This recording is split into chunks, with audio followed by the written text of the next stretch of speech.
Então, obrigado a Vítor Moura, que nos vai falar de George Dickey, doutorado em Filosofia pela Universidade de Wisconsin-Madison e professor e investigador na Universidade do Minho desde 1993. As suas áreas de interesse atuais são a estética e a filosofia da linguagem, lecionando disciplinas como estética da arquitetura, lógica, teoria do cinema ou estética da música. Os trabalhos mais recentes, como Alice and the Silence, The Battle of Immoral Heart, Seeing from Imagined Viewing, and the Role of the Hideouts in Theatre, Timing the Aesthetic Experience. Passar agora a palavra, mas não sei se está.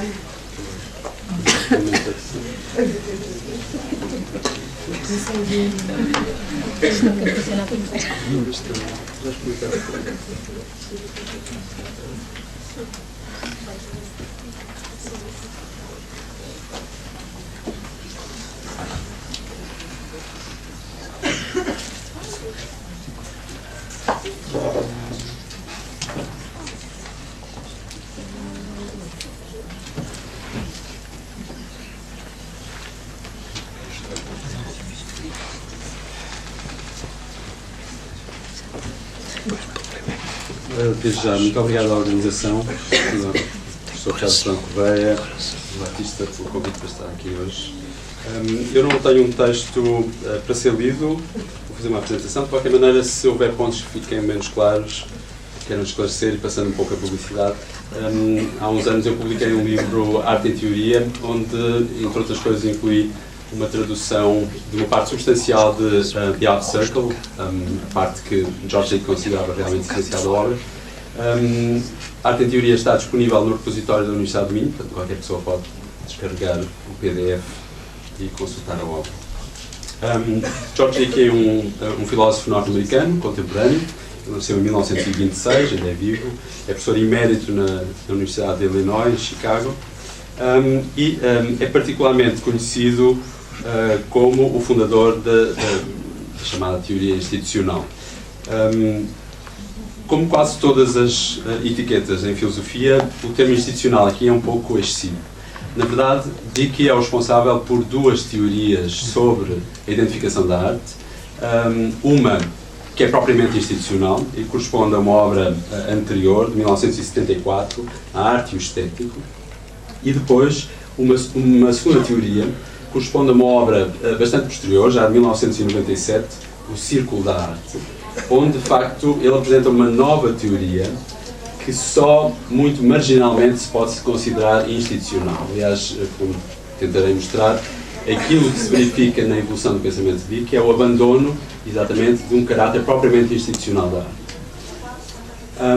Para compreendermos bem o contexto da obra de Dickey, é preciso entender, desde logo, aquilo que estava, de certa maneira, sobre a mesa, em termos de teorias da arte, na altura, e contra as quais, em boa parte, Dickey irá escrever, propondo, exatamente, em reação, uma teoria institucional. Para além das teorias clássicas sobre a arte, o formalismo, o representacionalismo, o emotivismo, para além das teorias da experiência estética, teorias como as teorias de Jerome Stolnitz, por exemplo, Edward Hallowell, o verdadeiro alvo da teoria institucional de Dickey são as teorias dos neo-Wittgensteinianos, desde logo a própria noção de Wittgenstein do que é a arte e depois a sua atualização a partir da obra de neo-Wittgensteinianos como Paul Zipf ou Morris Watts. Eu não me vou alongar exatamente na sua descrição, uma vez que vamos falar do que nos tempos. De qualquer maneira, é contra a ideia de que a arte não é de todo definível que Dickey vai propor exatamente uma estratégia de identificação, já não propriamente de definição, mas uma estratégia de identificação do que é o fenómeno artístico. Ele começa a Art Circle por referir que, de uma maneira geral, todas as teorias da arte podem ser consideradas contextuais. Uma teoria da arte, como por exemplo a de Suzanne Langer, coloca a arte num contexto, numa relação entre o autor e as suas próprias emoções. O que Dickey faz na teoria institucional é apenas alargar a noção do contexto em que a arte pode ser entendível, de modo a abarcar toda a prática cultural a que chamamos arte. Então, em arte e o estético, Vicky começou por propor, muito basicamente, esta fórmula, segundo a qual a arte, uma obra de arte, tem sentido classificativo, ou seja, não num sentido avaliativo. Ele não quer, com a sua teoria, propor um critério axiológico para a avaliação do objeto de arte. Tanto quanto ele propõe, a sua definição pode abarcar desde as obras-primas até às obras mais medíocres. Ele pretende separar a arte de não arte. Não pretende propor um critério para a distinção entre boa arte e má arte. Portanto, é só nesse sentido que a sua teoria é proposta, num sentido classificativo, e deve ser entendida, em primeiro lugar, como obedecendo à condição da artefactualidade. Isto é, a obra de arte tem que ser, desde logo, um artefacto. Vicky estava particularmente preocupado em tentar responder ao estatuto de obras contemporâneas, de obras, por exemplo, do chamado conceptualismo, que, de certa maneira, propunham uma espécie de arte não artefáctica, uma arte que poderia ser entendida como uma pura ideia. Tenho um pequeno exemplo que iremos falar mais adiante, uma obra de um dos grandes autores conceptualistas dos anos 60, Robert Barry, Pensamentos, que consistia exatamente nisto. Todas as coisas que eu conheço, que Robert Barry conhecia, mas sobre as quais não está a pensar neste momento, 1h36, de 15 de junho de 1969, seriam consideradas obras de Barry. Portanto, tudo aquilo que ele conhece, mas em que não está a pensar naquele preciso momento, seria uma obra de Barry. De alguma maneira, toda a experiência dos objetos do mundo de Barry deveria ser considerada como uma espécie de ready-made. Aliás, Barry, como que alarga terrivelmente a própria noção de ready-made para abarcar tudo aquilo que ele conhece, mas em que não está a pensar naquele momento. Ora, é exatamente para retirar o estatuto de obra de arte a este tipo de obras e, de certa maneira, alguns excessos que Vicky identificava na arte contemporânea, nomeadamente o conceptualismo, que ele vai insistir na ideia de que a arte pressupõe sempre um artefacto. O que é que isto significa exatamente? Não significa que o artista tenha que ser necessariamente o artesão. Aliás, ele aceita e compreende perfeitamente a separação entre arte e artesania, digamos assim. A componente artesanal da arte não está suposta na ideia do artefacto. Supõe essencialmente duas coisas. Primeiro, que há um trabalho mínimo para a apresentação da obra e que a obra pode ser exibida a um público. Está disponível para uma exibição pública.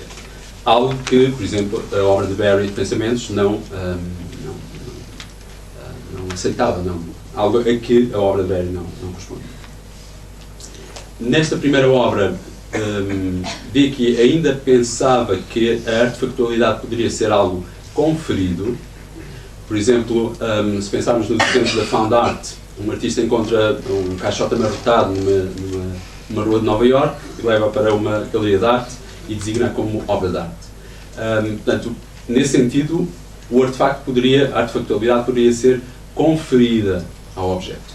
Mas, de facto, na versão posterior, Vicky abandona esta ideia de que a artefactualidade pode ser conferida e supõe muito mais a ideia de que o artefacto supõe, de facto, um trabalho humano, um mínimo de labor sobre a apresentação do objeto. Desde logo o trabalho de levar o objeto para a galeria, por exemplo.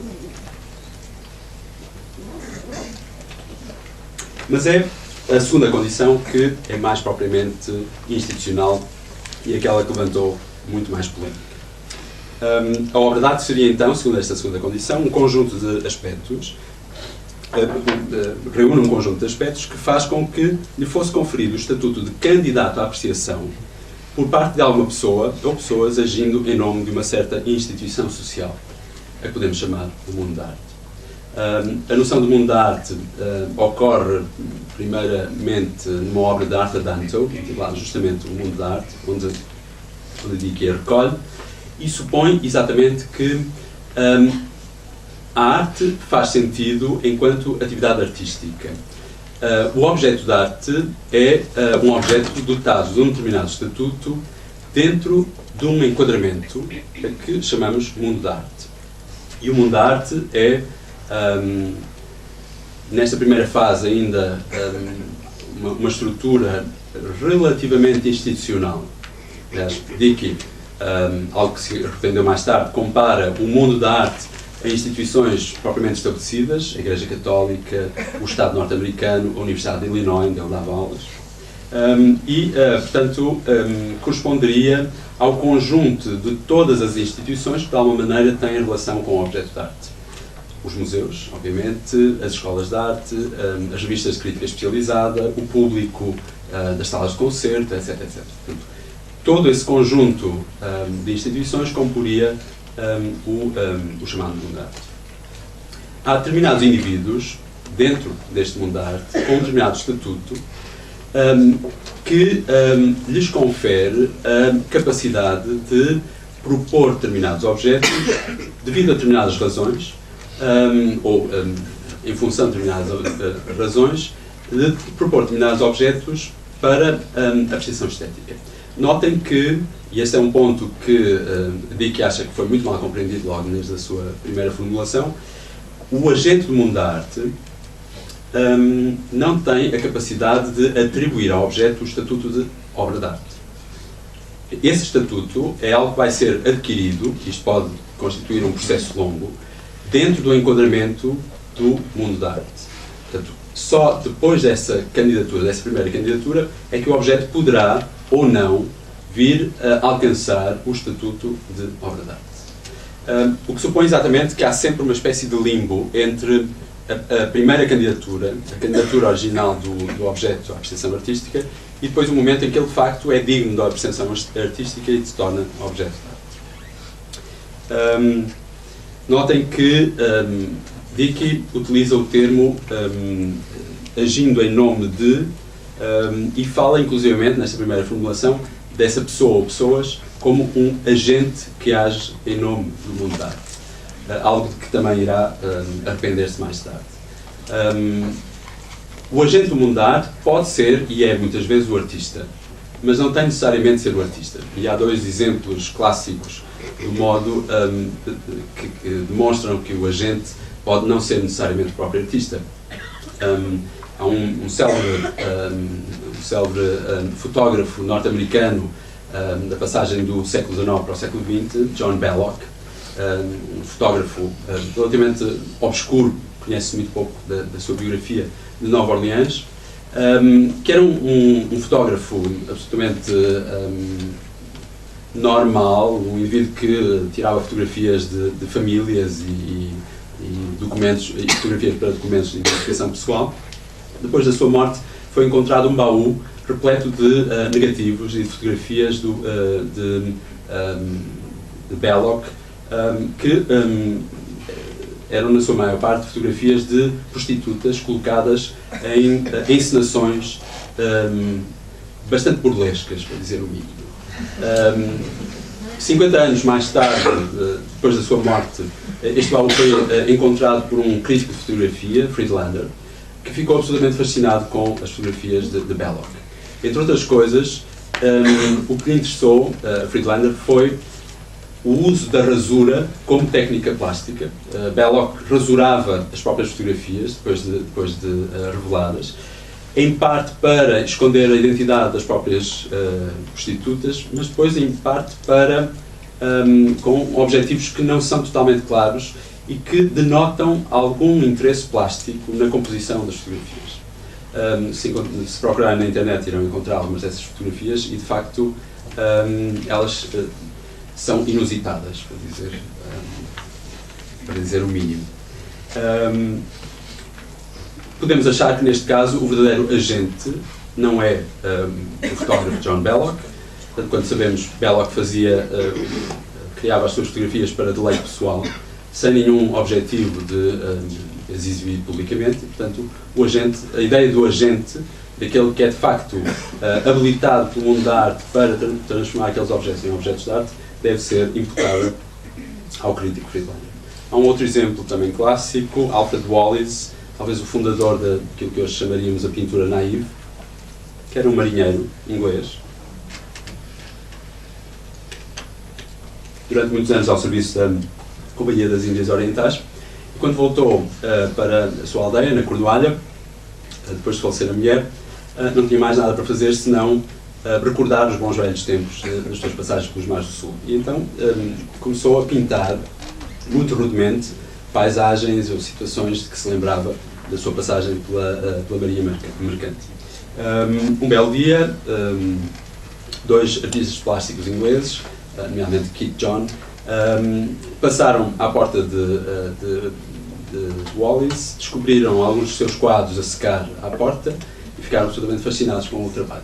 Levaram as pinturas para Londres e o resto é história, como se costuma dizer. Wallace atualmente é um dos grandes nomes da pintura inglesa do início do século XX. Também aqui o agente é aquele que propõe exatamente as obras, não propriamente o artista.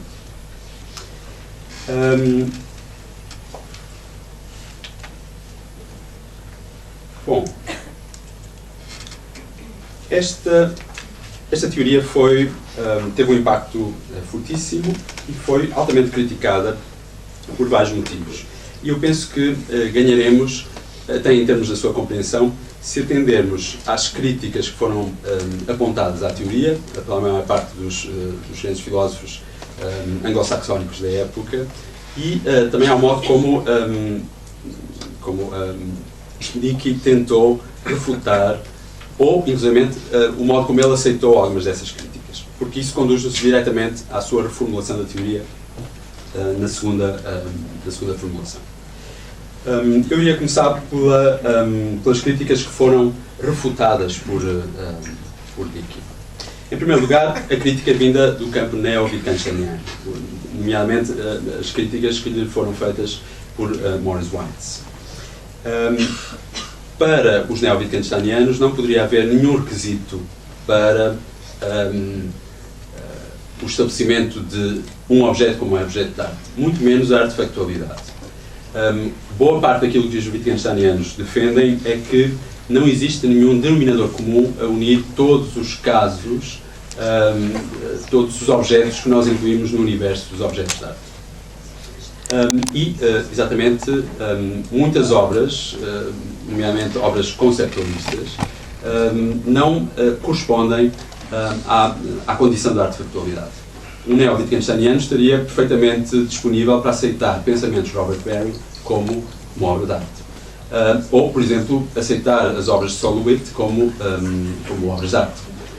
Solowit, que é talvez o proto-artista conceptualista, como sabem, não criava as suas próprias obras. Ele estipulava numa folha de papel, geralmente datilografada, o que deveria ser a obra, entregava aos operários no seu ateliê e eram eles que compunham a obra. Nas retrospectivas da obra de Solowit, curiosamente, exibe-se sempre a obra terminada e a folha datilografada de Solowit. Aliás, como sabem, há um caso curioso que se passou aqui em Lisboa, de um mural de Lewitt que foi encomendado para um café à beira, muito perto daqui até. Tanto quanto eu sei, Lewitt nunca veio a Lisboa antes da inauguração do mural, enviou por fax as instruções. O mural foi criado em Lisboa por operários portugueses, vieram especialistas. Sim, vieram do ateliê dele. Okay. Mas o próprio Lewitt não veio. E a questão colocou-se muito recentemente porque o café quis alterar o mural e colocava-se a questão de saber até que ponto é que aquilo era de facto uma obra de Lewitt. Isto levanta questões que têm a ver com a relação entre obras de arte autográficas e holográficas, não vou entrar nessa questão. Ora, exatamente, há muitas coisas que Dickey altera na primeira e na segunda formulação, entre a primeira e a segunda formulação da sua teoria, mas a artefactualidade não é abandonada. De facto, a condição de ser um artefacto é mantida contra o vigor das críticas dos wittgensteinianos. Uma crítica talvez mais interessante provém de Monroe Beardsley e defende um pouco acompanhando aquilo que é a nossa intuição comum sobre o que é o artista como gênio, o artista como demiurgo, a ideia de que, de facto, a criação artística é muitas vezes uma criação contra as normas estabelecidas, uma criação fora de qualquer enquadramento. Tem aqui uma citação, exatamente, do artigo que Beardsley escreve propositadamente contra a teoria institucional e que resume esta ideia. Retirado na sua torre de marfim, refratário a todo o contacto com as instituições económicas, governamentais, educacionais e outras instituições da sua sociedade, o artista vai trabalhando nas suas telas, talha a sua pedra, retoca as rimas e a métrica da sua preciosa lírica. É claro que não podemos negar que é uma instituição que fornece eletricidade ao artista romântico, que o seu papel ou a tela têm de ser manufaturados, que os seus próprios pensamentos serão, em certa medida, moldados pela linguagem adquirida e pela aculturação prévia. Mas nada disto interessa para o ponto em apreço, segundo o qual, nesta versão, ele poderá fazer uma obra de arte e validá-la como tal pelo seu próprio poder originador livre. E é esta tese que tem sido explicitamente contestada em anos recentes por aqueles que sustentam que a arte é essencialmente institucional. Dickey vai rejeitar em absoluto esta ideia de que possa existir um artista romântico, um artista que cria fora de qualquer enquadramento. E, aliás, na sua segunda formulação, o que ele vai insistir é que tudo o que a teoria institucional precisa para caracterizar o fenómeno artístico é a existência de uma atividade que decorre dentro de um determinado enquadramento, seguindo determinadas regras que nós identificamos com uma prática artística. Muito ligada à teoria, à objeção do artista romântico, está uma outra objeção clássica que é feita a Dickey, segundo a qual a teoria de Dickey não explicaria a arte primitiva. Ou seja, como é que pode haver, como é que podemos pensar a incepção do conceito de objeto de arte? Como é que pode haver um objeto de arte antes de qualquer enquadramento? Ou uma outra questão que é colocada nestes termos, como é que nós podemos, em termos institucionais, caracterizar aquilo que alguns autores chamam as obras de arte solitárias? Por exemplo, obras que foram produzidas apenas para consumo próprio ou sem qualquer objetivo de as exibir ou de expor ao público. O caso clássico são as obras de Kafka, que, como sabem, foram, o próprio Kafka pediu ao seu testamentário, ao seu amigo e testamentário Max Brod, que queimasse as suas obras depois da sua morte. Entre elas temos obras como O Processo ou Metamorfose. Qual seria o estatuto destas obras se de facto tivessem sido queimadas? Se nunca tivessem alcançado exatamente essa ideia de serem candidatos à apreciação artística. Dickey responde a isto de uma forma bastante curiosa. Relativamente à questão do homem do Neolítico, ele defende a ideia de que não temos um artista romântico, não temos um artista que produz obras fora de qualquer enquadramento, mas podemos ter um proto-artista romântico. Ou seja, imaginemos o homem primitivo que começa a jogar com práticas plásticas, com práticas expressivas. Em primeiro lugar, o seu interesse é simplesmente o de atuar magicamente sobre a caçada, por exemplo, mas aos poucos ele vai começando a ter algum interesse na manipulação dos pigmentos, por exemplo. Ele começa a reparar que os seus companheiros gostam de apreciar algumas dessas formas.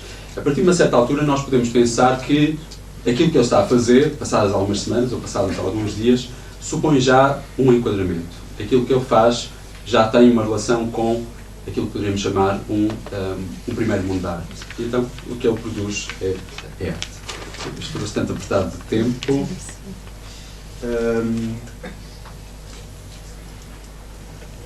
Se calhar vou saltar estas objeções. Outra objeção que é feita por um outro filósofo norte-americano, Timothy Binkley, é que, de facto, a obra de arte não exige as condições que Dickey estipulava. Tudo o que precisamos é daquilo que eles chamam uma especificação. Há toda uma série de convenções que demonstram que aquilo que alguém está a fazer inscreve-se no universo das obras de arte. Encostar um pincel a uma tela, por exemplo, com tinta, supõe já uma espécie de especificação. Isso, devemos supor que aquilo que aquele indivíduo está a fazer se inscreve dentro do universo das obras de arte. Ou podemos então ter uma especificação simples, como se chama Vinkley, e o exemplo mais extremo seria uma obra como a de Robert Barry.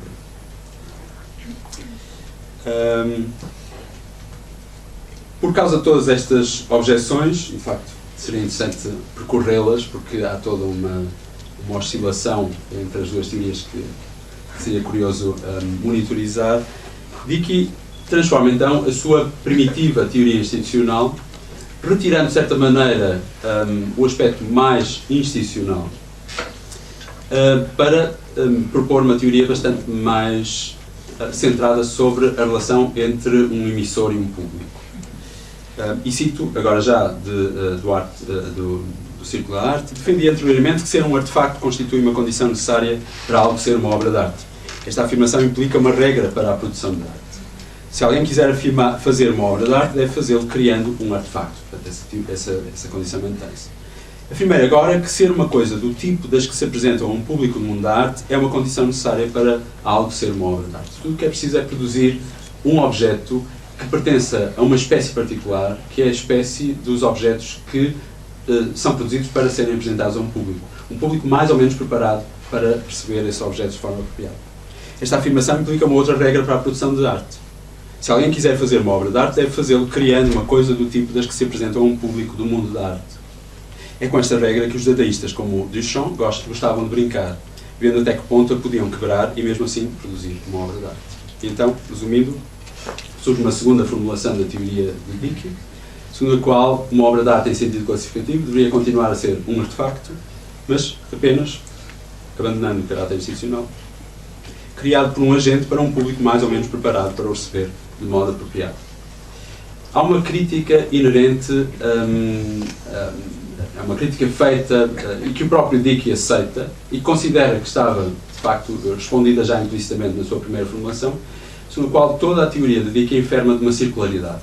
Ou seja, para sabermos o que é um objeto de arte, precisamos saber que o objeto de arte adquire um estatuto dentro do mundo da arte. Precisamos saber o que é o mundo da arte. O que é o mundo da arte é o conjunto das atividades que estão relacionadas com os objetos de arte. Portanto, há uma circularidade aqui. O explanans e o explanandum, de certa maneira, estão intercorrespondem-se ou exigem-se. Dickey acaba por, nesta segunda formulação, aceitar perfeitamente o caráter circular da sua explicação e propõe, então, que explicar a arte não é explicar um conceito que desconhecemos em absoluto. Por exemplo, se eu falasse agora aqui de aneroide, não sei se alguém sabe o que é um aneroide. Para sabermos o que é um aneroide, deveríamos consultar um dicionário e, dessa maneira, saber que... Alguém sabe? Que é um tipo de barómetro. Mas o conceito de aneroide não equivale, não é do mesmo tipo de conceito de arte. Todos nós sabemos o que é arte. A única coisa que desconhecemos é, de certa maneira, aquilo que Dickey chama a sua estrutura escondida. Da mesma maneira que todos sabemos o que é água, mas provavelmente algumas pessoas não saberão que a água é igual a H2O. Mas dizer o que a água é H2O não nos diz nada de essencial sobre o que é a água. Mas também não é preciso, porque todos nós sabemos que a água tem determinadas características, que a água serve para fazer qualquer coisa, etc, etc. Ora, aceitando e insistindo nesse caráter circular, então, nesta última e verdadeira formulação, Dickey propõe que a arte pode explicar por uma série daquilo que ele chama conceitos infletidos. Conceitos que remetem para outros conceitos. E dessa maneira, tal como explicamos a água como H2O, de certa maneira estamos a revelar a estrutura escondida do fenómeno artístico. Os conceitos infletidos são, por exemplo, começando pelo artista, o artista é uma pessoa que participa com conhecimento na produção de uma obra de arte. Uma obra de arte é um artefacto que pertence à espécie dos objetos que são criados para serem apresentados a um público do mundo da arte.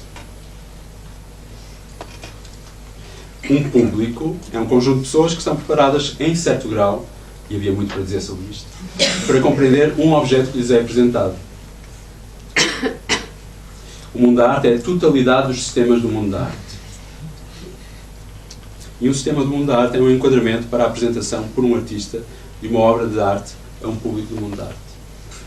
Isto exigia, obviamente, compreender o caráter infletido de toda esta composição.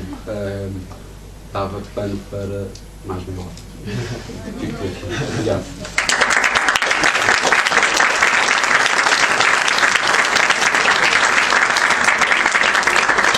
De facto, estamos assim um bocadinho apertados com o tempo, portanto, seria possível só uma questão.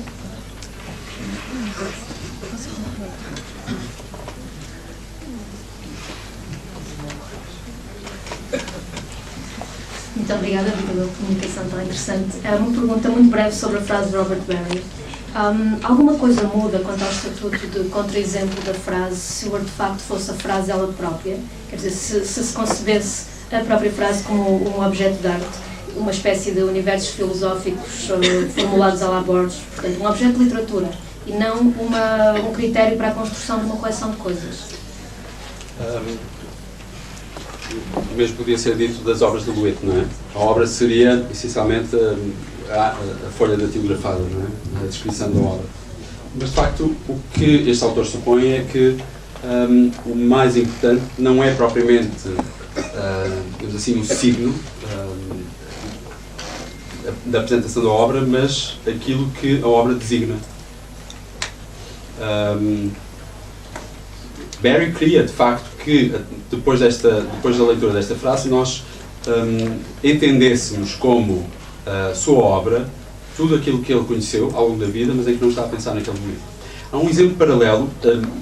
Dickey utiliza constantemente o exemplo de Barry para o contrapor à fonte de Duchamp, mostrando que, apesar de tudo, na fonte de Duchamp há um trabalho, há um mínimo de trabalho para transformar aquele objeto num artefacto, o que não está presente em Barry.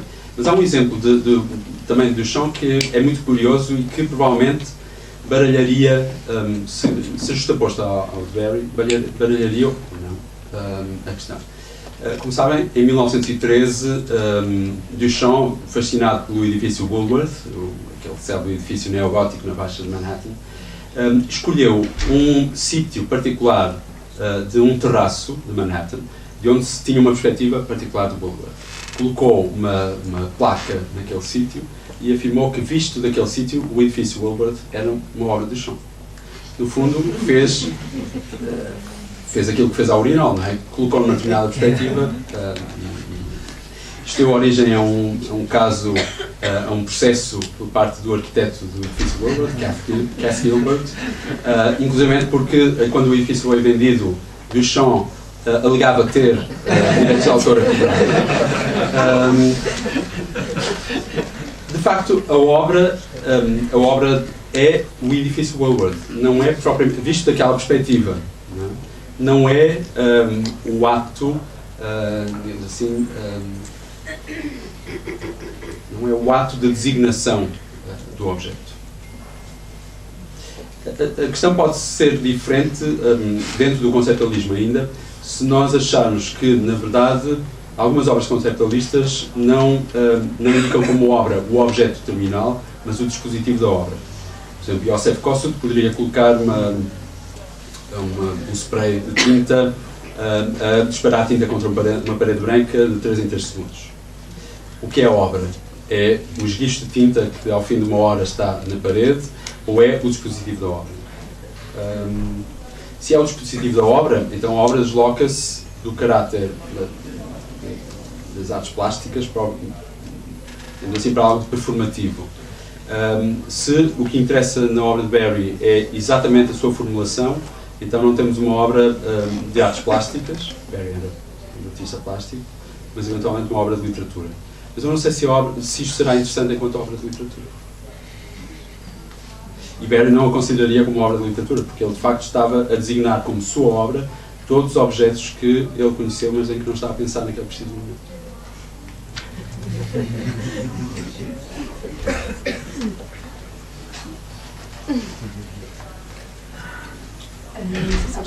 Só uma pergunta rápida. As artes performativas não estão incluídas então no conceito de arte dele? Dicky?